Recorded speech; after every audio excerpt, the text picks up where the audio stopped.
So welcome, Ted, and welcome, Heather. And I don't even know how to lead you off, Ted, but we worked together how long ago now? It was a while ago now, in another Uh, lifetime. yes, I believe was there? Yeah, there was just tens in the post 2000s. I think it was like 2011, 2012. Yeah, something like that. So we worked together in the early 2010s. We've been friends ever since. Ted is, I mean, I want to say creative genius, but I feel like he'll get mad at me if I say that. Wow, that's an interesting notion. No, I'm a creative person, He's a and I've creative person and a very great person as well. So, and very generous with his time that I said, "Hey, can you present something to this group? I know you have lots of good ideas and lots of good thoughts." And so what we came up with was the idea of going from concept to creation. So I know you've got a little bit of spiel on that, and I'll make sure to ask questions along the way. But do you want to lead off and then I can kind of fill in? Sure. I mean, honestly, and I'll just ramble for a bit, right, on the whole idea of what that means, because Okay, perfect. I'm a creative director by trade. That's the only job description that's ever really defined what I do, which is think of things and then figure out how to make them happen, whatever that may be.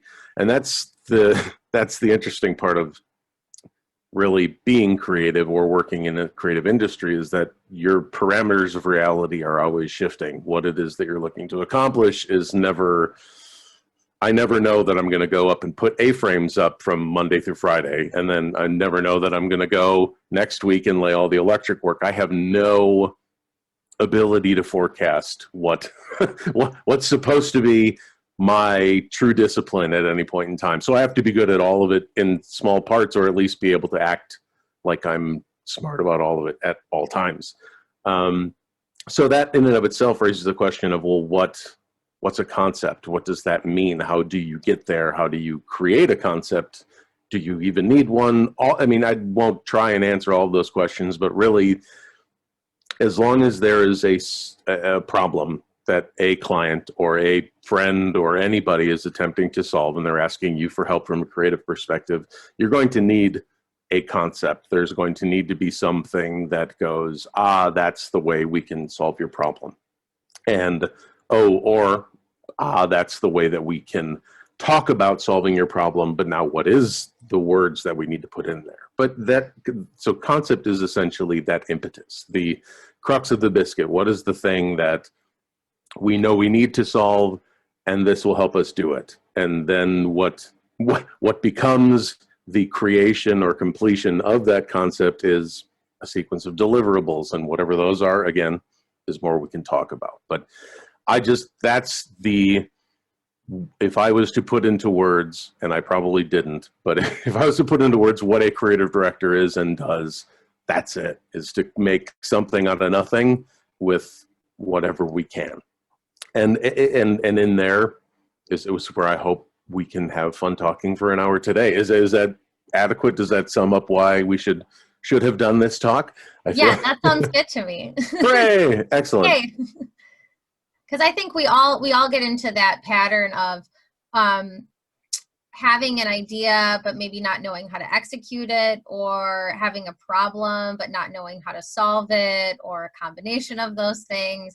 Or you run into those people, and maybe you're those people who have like the big ideas but then just like no steps to get there. I feel like that's what I run into the most often, is like, we want to make the world's best whatever, and it's like, well, I don't care how we get there, or what the budget looks like, or what the steps are. And I'm like, oh, okay, great, cool, like, no problem. Right. I mean, and luckily for the vast majority of situations, you're going to have a bunch of stakeholders who are going to help you answer those questions, right? Like Right.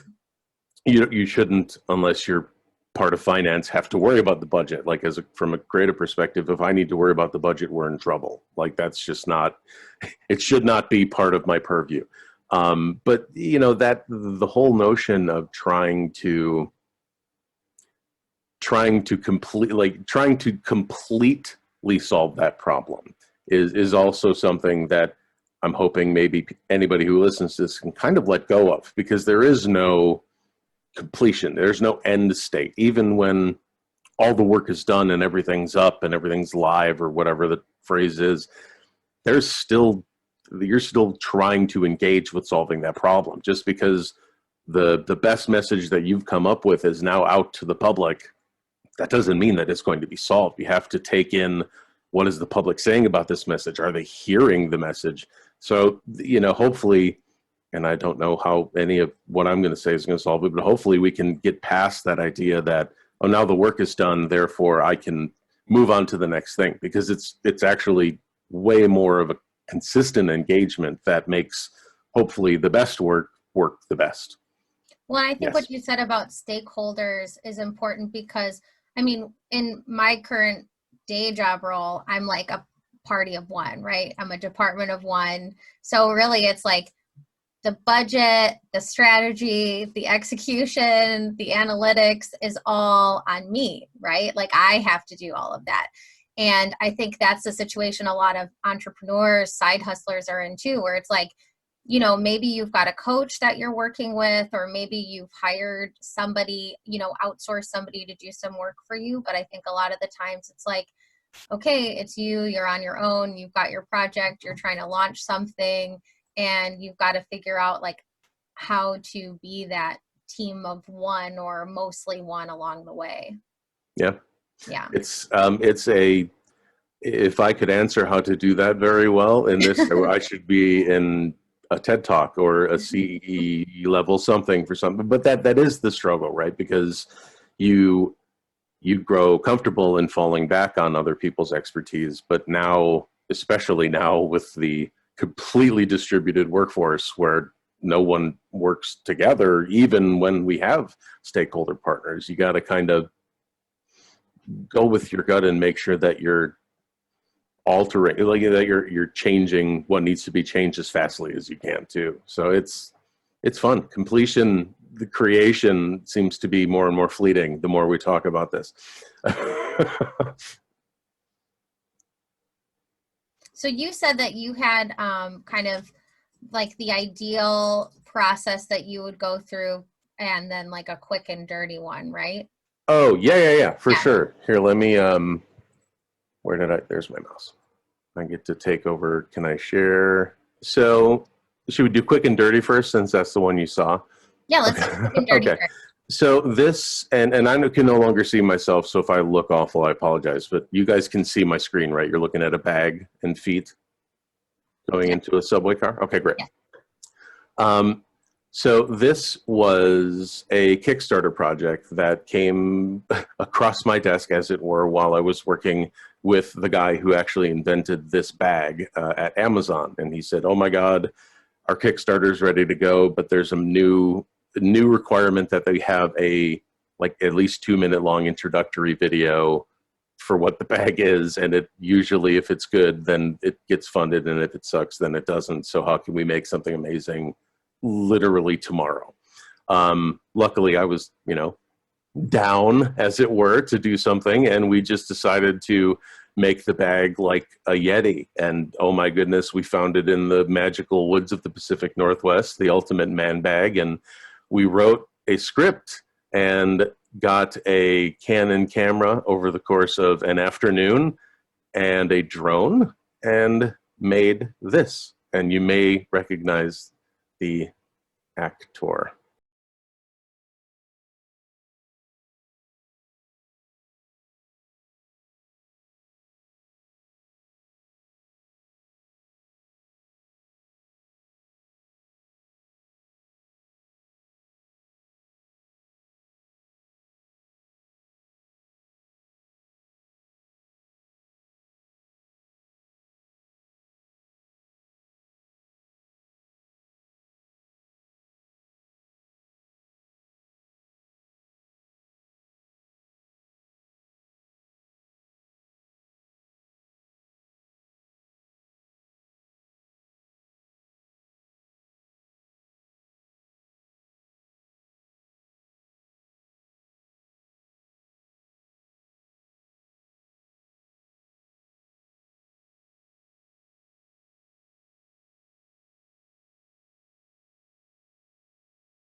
for the hunt.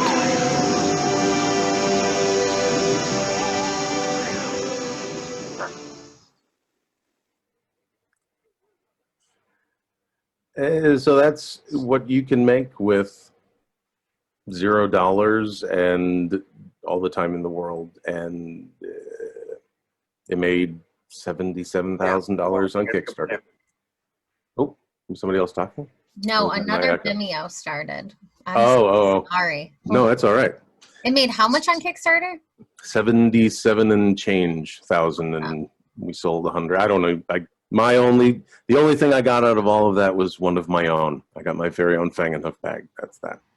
So that, I mean, you know, I think the reason that I thought it was interesting to bring up was not because it's me, but because it's something that looks like a lot more time was put into it and a lot more effort was put into it than it really was. And that can happen. It I guess is the thing. You can make something that looks like that with nothing but determination. So you can, when you find yourselves in those places, and believe me, they're there a lot, when you're like, how on earth am I going to accomplish something that is of my standard, or that meets the quality that the internet now has? Because it is the standard that now is demanded of almost anything that goes live anywhere online is very high, because the tools exist to make it look that polished. So just have faith, use tools, use anything you can, and you can make awesome stuff fast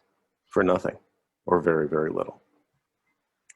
That's awesome. Well, and I will say one other thing that I was thinking of too, because obviously you're downplaying all of the skill and experience you have that allows you to make something like that really quickly. So that's impressive. It's well, no, I mean, really, the hardest part of all of it was writing the script that was interesting and funny enough to get you far. And like that, yeah, you have to watch something for 2 minutes. You have to write something that's going to hold you for 2 minutes, or at least try. For sure. So thank you for your compliments, but well, of course. But I people will say, can do it. Yeah, I mean, well, and I think there's also, you can, I guess the way that I think about it, and you know, feel free to disagree with me, but if you aren't that skilled, or you're like, well, I've got this iPhone or whatever, then it's kind of like you've got to power up something else, right? Like if your video quality isn't amazing, then your content needs to be really good. Your writing needs to be really good. It's got to be funny and interesting enough to keep people engaged. I mean, I think we've all probably watched like a course here and there. I'm in a class right now, a yoga class, and the person who's teaching it has, 20 plus years of experience. And she's really just doing presentations in front of slides, and, and she's got like audio meditations and things like that. And the quality isn't amazing, but the content is really like high quality. She's just packed 20 plus years of experience into these slides, and she'll just throw out things as like an aside, and I'm like, wait, what's that book? I gotta write that down. What is she talking about? This is amazing. Like, I didn't even know about this, so that's kind of, her expertise isn't necessarily in having the best produced video ever, or like the audio recordings aren't totally crisp and clear, but she is so informative that it, every half an hour lecture that I watch, I'm like, whoa, I feel like I got so much out of that. And, and then she's got other paired offerings, like homework and office hours and things like that kind of made the package worth it. So I think it can be easy to get discouraged if you're like, well, I'm not skilled in this area, or I don't have this kind of a camera, or right. Well, and you want to video editing tools or something like that. And it's funny because I just said, like, yes, the standards are so high, but I think it's also, you kind of remove yourself from that and say, if this is so important for me to tell, I can meet those standards in steps as I move further forward. Like, I don't need to have all the audio and video, and like, if your content is good and compelling and your video is kind of whatever, if I can see the heart in what you're telling me, I'll get over all the rest of that. Right. And most people will. If there's that kernel of truth that you can see, and you at least are able to feature it in one of the many, many, many ways that we can now, you'll be fine. So don't get discouraged. But Yeah. know that there's a lot of things that are very cheap and available that once you get further as you move ahead, you can just do a good old Google search and suddenly your videos are awesome again for $29.95. I mean, it's like there's a Yeah. lot of things that exist. That's so true. Well, and I think, it brings to mind the idea of the MVP, like the minimum viable product. Like, what can you put out? I think a lot of the times we stop ourselves from putting something out because it's not perfect, or, well, I need to get all of this stuff in place before I put it out, or I wanted to make sure I have these like 5 things created. And then you're just kind of getting in your own way. Like, you just have to start somewhere. Right. I think the minimum, and again, depending on who's the people who get to tell you what the MVP is, it can be very, very confusing. But if you're the person who's in charge of it, you need to lower the threshold on what that bar is. You're not going to be directly competing against the, high tier type people who are already making those decisions. You're just trying to get your truth out the best way you can and the best medium you can. So yeah, I would say, if anything, throttle down on what makes an MVP or a minimum. Like, as soon as you have a story that you can tell and it's legible and then I can understand it as a human being, tell me.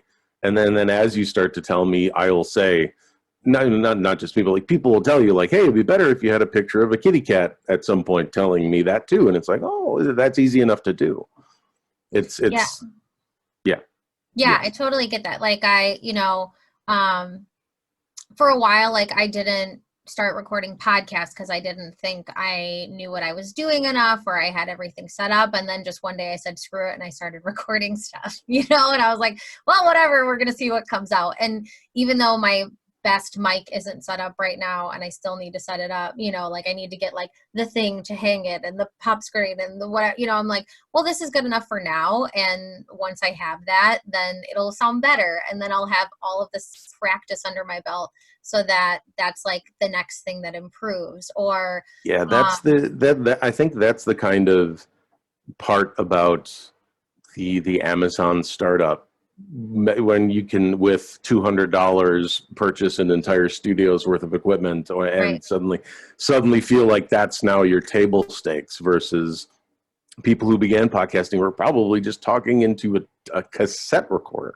I mean, like, there's a very disparate kind of, you must succeed at this level now in order to be at your MVP. It's like, that should be way, way smaller, especially for like small grassroots people or entrepreneurs or just people who have a passion they want to talk about more. I mean, like, it's not the monetization, the commercialization of an idea being valid for the public to consume is killing people telling good stories. Yeah, I would agree with that. Well, and I think, like I'm saying, even if you don't have a complete story or like an offer or like a complete packaged thing, I think it's still good to practice on the outlets where you think you're going to be doing that. So, and this is like motivating me, like, oh, I got to get a YouTube video together this weekend, because I like put together a YouTube video. I had a brand new camera, but, after I recorded it, I was like, oh, the room noise kind of sucks. I need to get some kind of mic to go with it. And it's a Sony a6000. So you can't just get like any mic. So I'm like, all right, I got to do that next, but I don't want it to stop me. So if I put it away from my computer and I get it close enough to my face, you can hear me on the built-in mic, okay, or I can sync it with this mic, okay, or, whatever. I'm like, I'll figure out a workaround for now. Yep. But if I hadn't recorded that and like cut it together and then I like spent all this time figuring out how to edit, how to put in an intro, how to, like source and, fade in and out music in the video editing software that I had. I was like, now I know how to do all that stuff. That part is figured out. a great example, and it fits very well with Twitch and any type of a like live streaming platform, but it's specifically about animation. look at any of the amazingly now animated series that we like. So look at early Family Guy, look at early Rick and Morty, look at early any of those. It is not finessed. It's awful. Primitive, yeah. It's like, how can we get this clumpy haha together and then get the money behind it to make it look amazing? Later season Family Guy has more production value than most blockbusters. Even Rick and Morty now, the types of technology that they're using to put these things together is what J.J. Abrams is using to put together Star Wars films for Disney. Right. Period, paragraph. So you don't start at the J.J. Abrams level of finesse. No one ever has. We have this kind of now built in, especially in America, just hate to put that out there, but especially in America, that if you're not produced to the nth degree, then you're not viable. You're not ready for the marketplace. And that's just not true. It's not true. Right. And it's like, I've seen a lot of stuff, especially I think, in the space that a lot of people who have come to my group from other groups have seen, like, there's a lot of coaches, there's a lot of stuff like that. And some of it's like all production and no substance.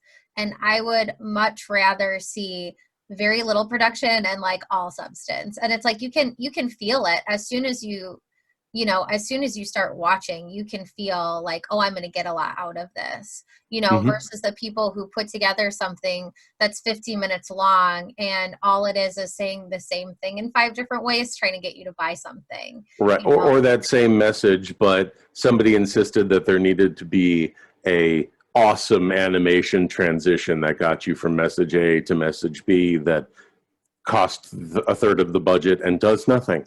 Right. Like there's always these hurdles that get put in place of, like, if you have a great message and it's told compellingly, all of the rest of that stuff fades away, and it always will.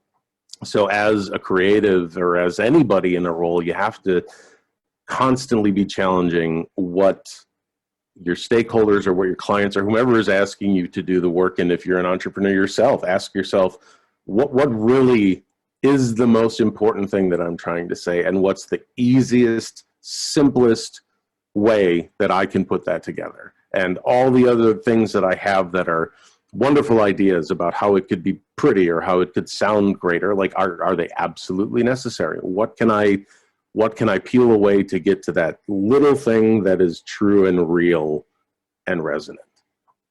For sure. Yeah. Like I'm moving into more like health and wellness stuff, and I'm learning more about that. And I want to, help other people in that space, obviously, but I have a lot of like marketing and writing background, SEO and all that stuff. And people keep wanting to learn that from me.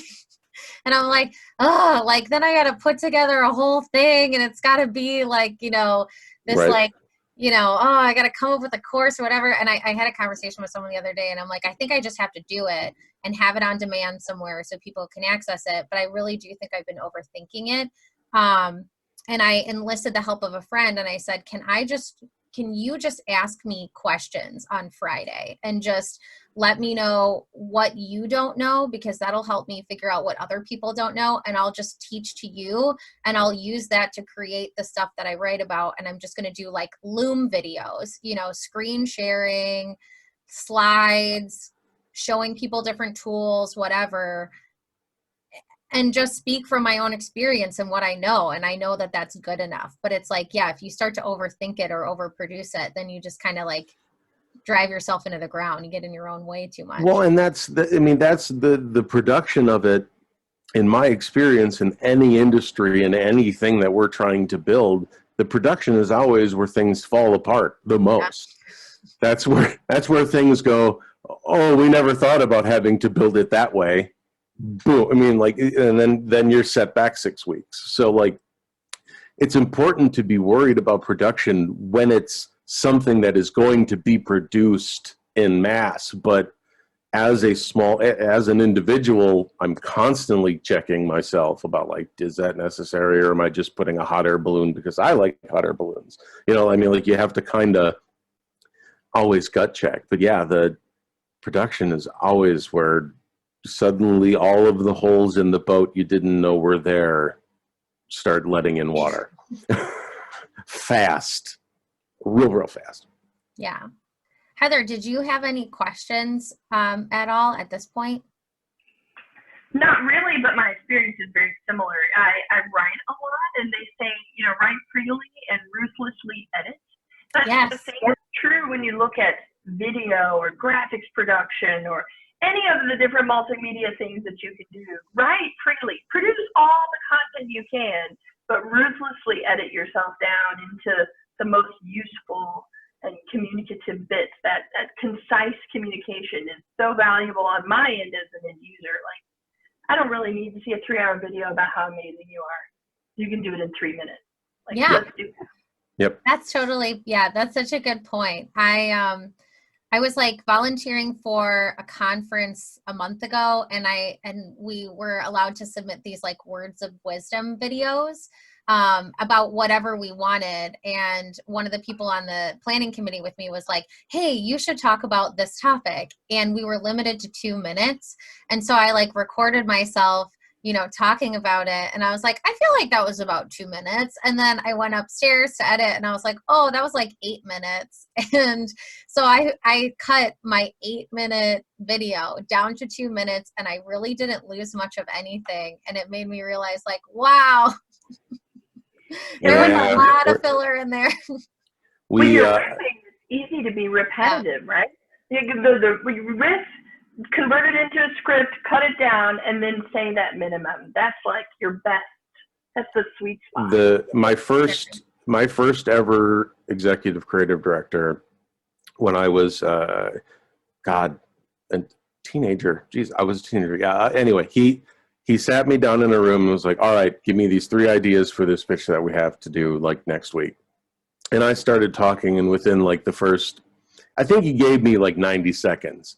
And he said, all right, so if you're just going to be throat clearing, I have no time to be in this room. And I was like, oh God, what the hell is throat clearing? Like in my head, I'm just like, I don't even know what I was just called on, but I feel like an idiot. And then I thought about it, and absolutely, I was selling my dream. Like I was painting this vision that he was already there. And now looking back at it, I would never do that ever again. Like you just can't do that stuff. And you have to self-edit to a point where you are just baked, especially if it's just you. If it is just you talking about these things, you have to set your emotion at the door. You have to set all of these other periphery has to be, here is what I have well executed and put together, and I am now ready to present to you, because that's what you get to sell. That's all you get, is whatever that one line is. Or 2, if you're lucky enough to get 2 full lines to sell yourself. Yeah, see, I think that's like a big issue for me too, is figuring out, like, oh, I'm interested in all this different stuff, and I'm good at all this different stuff.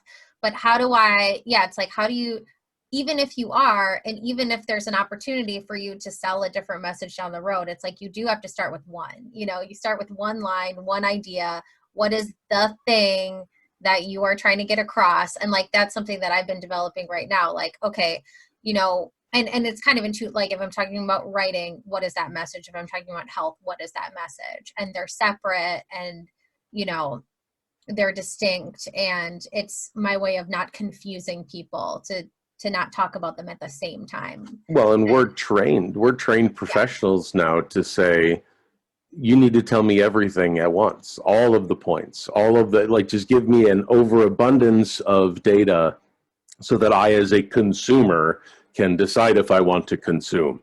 And that's just not like that whole paradigm of like, you're in this funnel and the bottom is finite and pointed is just not how the world has ever worked. Like it's just never worked that way. And it's always been a fighting point anywhere I've been, because it's far more cyclical. It's an oval. We're, constantly orbiting. Do we need this thing? And if we do, we get closer to the middle of purchasing it. But then it's not a point where we end. We just fall into the next level of whatever that sphere is. It's intimidating to think, okay, well, what are the 10 things I need to tell you in order to sell something, versus how can I communicate to you these points so that you understand something? And then are able to weigh whether or not it's worth the cost that we're asking for it, and put it into your sphere of life. Like it's not, I don't feel like it's as piercing as like we've always been taught, like you need to puncture and sell the thing. And I've never seen products as weapons. I just can't understand how take this Echo and it's amazing and it's a technology, but you need to bash it into people's veins. Well, no, how about I just introduce it and let it talk and let people learn about it and then decide if they want to invite it in the door. Like that's just the way I believe that the vast majority of at least big marketing agencies have to start thinking. Otherwise, we're just going to keep running into the same problems. Yeah, I think it's an interesting thing too, like thinking about trust, because some people will trust you really quickly, right? And other people, it's going to take a lot. Like it's just going to take a while for them to understand what you're talking about and trust you. I found myself, I had a conversation with somebody and he was already on board with what I was saying. Like he trusted me and he was just like, I'm in, like I totally get what you're about and I'm in. And I still felt the need to be like, oh, but you don't even know like who I am or what my background is or what I do. And he's like, well, I don't need to. And I still was like, I still feel like I have to. Right. Well, and that sounds like somebody who I would love to meet who's an angel investor, because I've never had that experience when I'm looking for funding ever. Unfortunately, we're both probably going to be looking for funding. So it's not a great situation for that.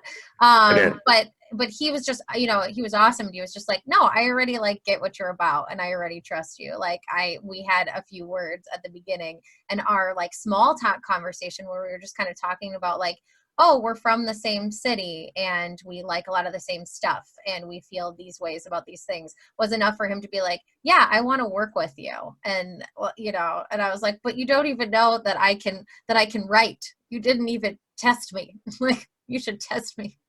Such a weird thing. It's fun.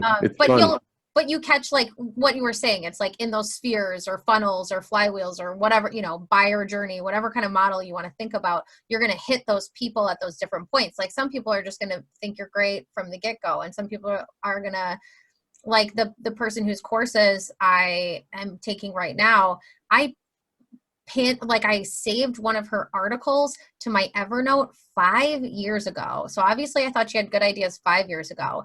Then 3 years ago, I was reading another article that she wrote. And then last year I finally put the pieces together and was like, oh, this is the same person. And now, and like this year now I'm like, oh, I want to like train with her and I want to learn from her. So it took me like 5 years to complete that, customer funnel and, right. get and enough familiarity to understand who she was. That is the way that humanity is supposed to. I mean, that's just how humanity organically interacts with each other, right? I think that's what has always made it interesting and challenging, frankly, as a professional, is because you have all of your account partners and all of the people who are in charge of the money making, who are always telling you, no, it's about penetration. It's about that. It's about that final little part. And people don't think that way. And they definitely don't buy something that way, at least the vast majority of the time. So it's just a different way of thinking. Like it's a completely way, I'm sorry, excuse me. I just almost dropped. Oh no. Are you okay? I have my old laptop on a music stand here because anyway. Okay, all good.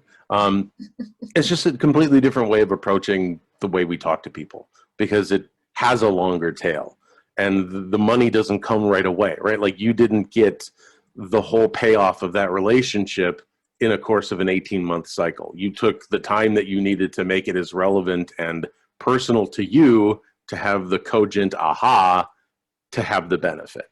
How we make industries think about that and how we make people comfortable with that as an approach to introduction of technology or introduction of anything in the marketplace is a very fascinating thought. I don't know how we get money makers or people with money to be cool with it, but understand that. Yeah. Well, it's interesting because, sorry, can I Yep. No, you're good. Okay. I was Okay. just. Because I realized that I didn't buy into what she was selling. I mean, which was like teacher training and stuff. It was all valuable stuff, but I didn't buy into it until she focused her message. Hmm. So once she had her, like, you know, unique selling proposition, when she had her angle, like, this is what I'm about and this is who I'm talking to. And like she talked to it. So this is a yoga teacher training. I don't know why I'm being vague. So she was like, it exists, you know, she's like, the belief of yoga exists on a spectrum, like, and she used the pen and she's like, so if this is the middle and this is like yoga's for everyone, or it should only be for Hindus. She's like, I'm kind of here. You know, and this is so I'm talking to people from here to here, and that's my area, you know. And she's like, and if people don't like that, then they're not for me, you know, they're just not the people that I'm talking to, and that's okay.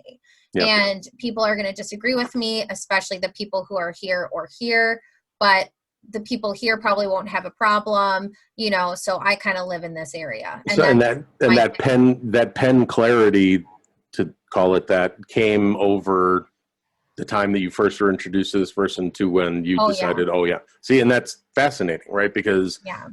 in everything that I have ever worked on, there's no, I mean, we talk about target market and we talk about, you know, all these people who we're supposed to be talking to and who the people who are actually going to, but truthfully, we're talking to everybody. We've always been talking to everybody, and we may have volume up for certain people in certain ways, but the message is going to everyone. And if it doesn't resonate with everyone, then why are we doing it? But to have that comfort level of, if you're on this side of the pen or that side of the pen, we may not ever have a conversation you like, and that's okay. Like, you need to be confident enough in yourself as an entrepreneur that not everybody's going to love you, but that also that was never an attainable goal. That is this odd American consumerist driven thing where you can convince anybody that they're for a Ford F-150. You know, It's like, that ain't true. It's just not true. It's never been true. Right. Yeah. So I liked her clarity. I appreciated that. That resonated a lot with me when she was like, this is where I'm at. This is where I'm at. And like, if you're here, you're in this area too. Like, you know, and I know that. And so then also you don't have to worry about saying a bunch of different things to try to appease X number of audiences. It's like, then she's just selling the one message. She's not talking about every possible scenario. Well, if you believe that it's just for this group, then this is how you, if you believe it's for everybody, then it's like, right. Here are all the sets of rules. Like, no, it's like funky segue to some of the rambling text that I sent you prior to this is it's asking it. No, but it is right. Like it's a very difficult thing to do, but asking clarifying questions or asking controversial questions of, okay, you know, you believe that this is the thing we're supposed to build and that's what we're talking about, but my expertise says that there's no way on earth that those people would resonate with a message in that medium, period, paragraph. If I can prove that the people you're trying to talk to are not on Facebook and all you want is a Facebook campaign, why have a conversation about what it looks like or what it sounds like? Because it doesn't matter. You could put a picture of a banana and say, yay, protein. I mean, like, that's really, you're getting the same level of messaging across to the same amount of people. By just, it's fascinating to be put in a position where you're to deliver regardless, but you have to, as an expert, challenge even what you believe is the right way to deliver it. Yeah, for sure. So you were talking about, so we talked about the quick and dirty way. I want to make sure before you have to go, that you talk to us a little bit more about if you had more time and more resources to think things through. Oh, for sure. What that can look like. Because I mean, yeah, as a party of one, I feel like I'm always running into the quick and dirty version because I've got to manage the desires of 45 people. Mm-hmm. Yeah. Yep. But my goal is always, what if I have all the time in the world to do this for my you know, my clients. So example I pulled is actually one that is from when I was at Laughlin, just because the idea was so hilarious and came out of nowhere. It's the magical jewelry stealing crab. I loved that. I loved that commercial so much. I thought it was really interesting. Oh, I need to. I mean, I had Jewelers Mutual for a while, so obviously it worked on me. Can you guys see my screen? Yes. And you don't have to worry about necessarily hearing the audio on this one because it doesn't really tell much. But so when you have time, when you have the ability to kind of go through the process of iteration and edification and modification, where you're learning from your client what actually you're trying to talk about and how you're trying to talk about it, you can come up with these really fascinating little insights. And one for this client specifically, which was Jewelers Mutual, is that they covered any piece of jewelry up to X amount of dollars over the course of a 5-year term for no reason, if you lost it for any reason at all, with no questions asked. So pretty much they called it mysterious disappearance insurance. Then it was built and baked in, and they weren't talking about it. I don't know why. No other jewelry company on God's green earth had anything like this. And so we read all of these case files from them about these random stories that these people would tell. And so we decided to capitalize on that notion and put together a campaign based upon this little crab who sneaks up on women at the beach, taking off their wedding rings to avoid a tan line. And so this is the animatic where we kind of pitched the idea of this woman. She comes, she lays out her thing. The crab sees her, he watches her take off her stuff, and lo and behold, she's got this gnarly wedding ring. She sets it down. He's like, yeah, I'm in it. I'm on it. I'm going for it. Boom. Jumps in on it, sneaks it, takes it. Hold on. Takes it. Go on. Take it. Takes it. Pieces out. And that's so obviously very rough, not very pretty looking, but gets the idea across. Then not only did we decide did they love it and produce it, but we actually used an incredible piece of technology with my friend Don Lang in Seattle, where we shot the footage of the woman, and it was all in perspective with what we shot in these. But instead of just putting in the crab in CGI and having it match as close as we could, we actually astral projected a fake crab, took all of the data back from the beach and recreated the beach in CGI as well, so that the transition, once she went in to steal the bit of the ring and then go back to its hidey hole, was as seamless as possible.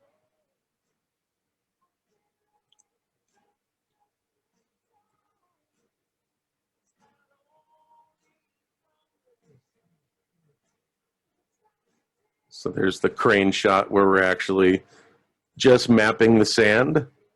There's the sand that we mapped, and because we hadn't built the crab model yet, we threw in just a teapot. But all of that feedback, you can see, is in the sand that we created. So using pretty crazy technology to just make a 60-second spot. Or 30-second spot, excuse me. And then this is the final rendered. Can you guys still hear me? I haven't stopped talking for a while, and I want to make sure. Okay, cool. Yep. And then final rendered spot, same notion, all of the things, everything I've talked about put together in this piece. And again, sound not important.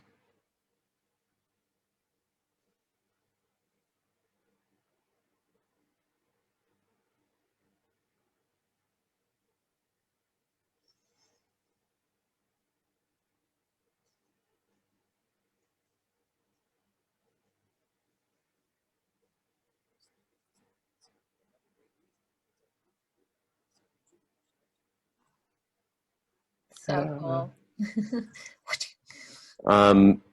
And then, I mean, obviously we followed it up with all kinds of different print pieces, and it just a full work, total work campaign. We made a little, like a field guide of what it is for jewelers being insured, and how things get taken and what it looks like. And we actually partnered with some of the jewelry stores in malls so that like across from Kay, who did not have jeweler's insurance, they would have these things hanging saying, what if your ring from Kay isn't forever? And a crab G in your ring. Yes, of course we covered that. So just, you know, a soup to nuts campaign when you had all the time in the world, then we're able to, you know, go through different iterations, actually utilize high fidelity technologies that were frankly overkill, but still made the best available product, and then a super successful end campaign. That's that one. That was fun. Do you remember the video we worked on together? The elf video? Very, very much. I do. It's actually on my book. I like rewatched it not too long ago, and I was like, whoa. We, you know, for $0 and me and Dan Levine cranking through some green screen stuff, I feel like it was pretty solid. Yeah, I feel like that was kind of in between, or, you know, it's closer to the bag for sure. It's for sure. A lot closer to the bag. When we were on location, we filmed in a high school, didn't we? Did. So we did have like several days of shooting, and I know we had started concepting it like at least like a month before we had started talking about it. Yes. So it wasn't like, hey, can you do this tomorrow?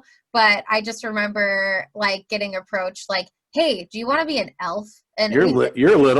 Yeah, you're little. You're so little and a female. You guys want to be elves? And I was like, sure, I'll be an elf. And wow. then that was the fun. We used to do these Christmas cards for those who don't know what we're talking about. We used to do these Christmas cards at the agency we worked for. And one year we decided to do one where two elves were competing to go to space. No, it was the year that Chris Baumgartner right. jumped from that Red Bull, whatever. Yeah. So we were competing to like win. You were competing to be the first, or no, you're this generation's elf jumper. Yeah. Because Santa can't do all the things. Yeah, no, that was wild. That was fun, and I lost because, you know, it had to go to the underdog. But I didn't. Accomplished one. No, you lost because a certain someone who we worked with said you lost. And yeah. But I was very capable. You know, I was very strong and capable. And he was a schmuck. And I was up against a schmuck, but that's how it always is for women. And he was a man. It was before Me Too. That's what it's all about. But I could lift weights, no problemo. But yeah, that was pretty fun. Like we really, I mean, that's like when we became friends, really. It was like we spent like all day together. And you're like, yeah, I can lift you up to make it look like you're doing pull-ups really proficiently. Right. I remember that. Now, I haven't watched this in a long time. I just remember sitting with a lab coat on, like flicking a bunch of like stuff off a desk. Anyway, you should cut that in here because otherwise it's going to look like we're crazy people. Yeah, it was very fun. Yeah, we had like weird psychological tests and stuff that we like. It was like put together this toy really quickly. Jeez, good times. Yeah, it was good times. But yeah, I mean, my point is, you know, yeah, I wanted you to cover kind of if you didn't have any time, if you've got all the time in the world, or, you know, if you know how to do a lot of really interesting things or you don't yet, like there's always an option to put something out there no matter what level you're at. And, you know, I would hate for that to be the thing that stops people just thinking that what they have isn't good enough or complete enough. Well, no, and it's just, it never has to be that doesn't have to be it. Right. That doesn't have to be the only thing that you get or the only chance that you take, right? I mean, like you can always recut it, shoot it again. I mean, like just put it together again, and or you can always make things better. But if you don't have something out there, then you're still dreaming, and that's less fun. That's like where most of us get stuck.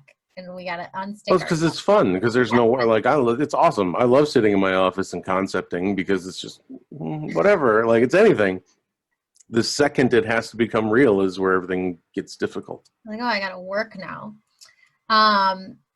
So I guess, do you have any like resources or tools or things that, you know, you think would be useful for people? Like my thought is, so right now, what I want to get better at is like shooting and editing video. And just for stuff like YouTube and courses and, you know, nothing crazy high production, but things that I want to look good enough for people to be able to listen to me for longer periods of time. And I was using HitFilm Express as a video editing tool that's been pretty useful. But do you have like good, like cheap to free tools that you think are useful for people who are just starting out with things like that, who kind of want to get their feet wet? They don't want to like invest. I would say a big cheap to free tools for editing video.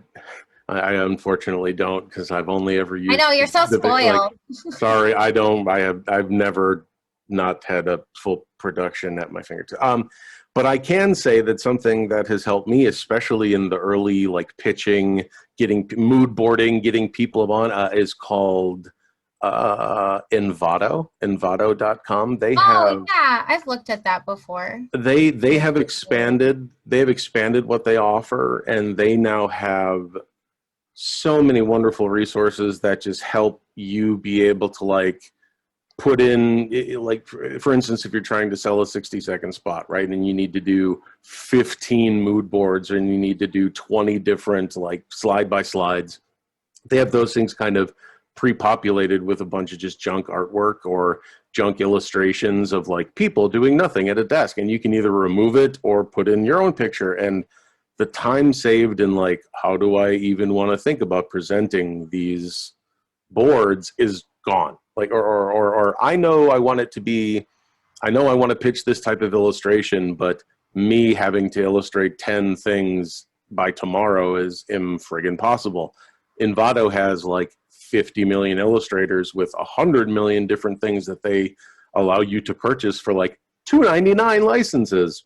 And you can take them and just dump them in and sell them as an idea, like sell the idea with placeholder art and then finesse it or finalize it or completely junk it. Like just that, the whole notion of I have to create original content in order to sell my original idea is a farce. Use everything that you can that is related to what you want to try and sell, and especially things like that just remove the exponential amount of wrist work that it takes to just have that kind of clipped out, and you being able to focus on what the idea is and getting to that minimum viable kernel we were talking about is just priceless.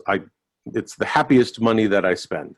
Because like a mood board kind of idea. Like, here's what I'm trying to get at. Here's the concept, the idea, the feeling. Like perfect example. I had to put together a 3-minute like a sizzle reel for this pharmaceutical company, which is the worst sentence I've said today. But they were like, well, we wanted to kind of have this ink blot transition. And that in and of itself means very little to most people on Earth, right? Because you need to show what proximity you are to the ink, how much is it opaque? Like there's so many questions. You go on to something like an Envato.com, or even Getty has so much at this point, and just search for that. Search for ink blot transitions, 27 pages. Take one of those placeholder videos, dump it over, press play. Like this? No. Okay. 2 hours later, how about this? No. Okay, well, here's now a slide sequence of all the 27 pages of them. Tell me which one you like. Like, you just cut out so much of that, oh, it has to be original and from me and of me, because you just has to be like this, and then make it your own. Yeah. Selling the idea is the most critical part of anything. And then all the details on how it becomes whatever it is you deliver change every other day. For sure. Heather, do you have any questions? I'm trying to think if I have other questions. I'm trying to get some good stuff out of you. I can't think of anything. You mentioned the free or inexpensive video editing tools. No, we recognize that not everything is a full suite, but there has to be some middle ground, right? Like, what can we use that isn't, what is it, Lightroom, or I don't remember what the big. Yeah, Premiere would be the Adobe photo, the one that I use. That's right. Photo is Lightroom, right? Photo is Photoshop. And now everything. Now they're all together in the same universe now. They all talk to each other in a very weird way. There used to be great tools that came free on Macs, but they've since realized that they can spend a whole bunch of, or get a whole bunch of money from them, so they stop being free. On a Mac specifically, I honestly, gun to my head, don't know of any inexpensive video editing tools. That's a I have both a Mac and a PC. You're on a Mac right now, and that is my PC right across the. I'm looking at a Mac. He's got a Mac and a PC. I love PCs. And PCs that's my PC over there. I'm one of those weird people who love, but from a photo editing software, there is GIMP, which is wonderful and has. I have GIMP on my computer. It's pretty decent at keeping up parity with Photoshop. It doesn't have any of the any of the AI tools that they have in, as far as like select character, drop background, all the new fancy Photoshop stuff they don't have because they're not tied to the same universe. But GIMP is pretty great. And as far as 3D rendering, modeling, stuff like that, Blender is still available and free, and I like it more than half the ones that cost $20,000. Yeah, Blender and Unity are still free, right? I don't know. I haven't used Unity in a hot minute. And by minute, I mean decade. So I don't know. I think it's still free. I used to work with a 3D animation school, and they talked a lot about Blender and Unity. As far as I know, there's still a version of Unity, at least, that's free. But I just posted in the chat a link to HitFilm Express, which is what I've been using for video editing software. What is really cool about it is, so there's a free version. You can get it free just by tweeting that you downloaded it. Smart. And then you can decide if you wanted to pay for a package that comes with tutorials and a couple extra bits. So you kind of pay for what you need. So I think I paid $20 to get some really basic effects and presets that I thought I would use, and some tutorials that I thought would help me use the tool better. And you can always upgrade. You can always get the full paid version. But my thought is, before I want to invest in something like Premiere, let me try HitFilm Express and see what I can do in it. The tutorials are really straightforward. Their knowledge base is really good and detailed, and their customer support, if you spent any kind of money with them, if you paid for any kind of tutorial or package, you can access their support. And I have hit them up several times with problems. They get back pretty quickly. They're I can't remember what country they're in, but so there is some time delay because they're overseas, but it's not too bad. You just have to expect that they're going to get back to you at 3 in the morning or something like that. But they've helped me figure out oh, my HitFilm keeps crashing. And they were oh, it's a frame rate issue. So if you use this tool, to convert it all to a stable frame rate, then you'll be able to edit it. And then I had no problem. Things like that, they were able to troubleshoot really quickly. So I would recommend, at least I've had a really good experience just starting out and getting things together. I haven't used any of their really advanced things. They've got, special effects and stuff like that in here, and, all of that. I really am just I need an intro card and some music fading in and out, and, I just need to be able to easily cut my footage, within each frame to get it clean, and it can do all of that stuff perfectly.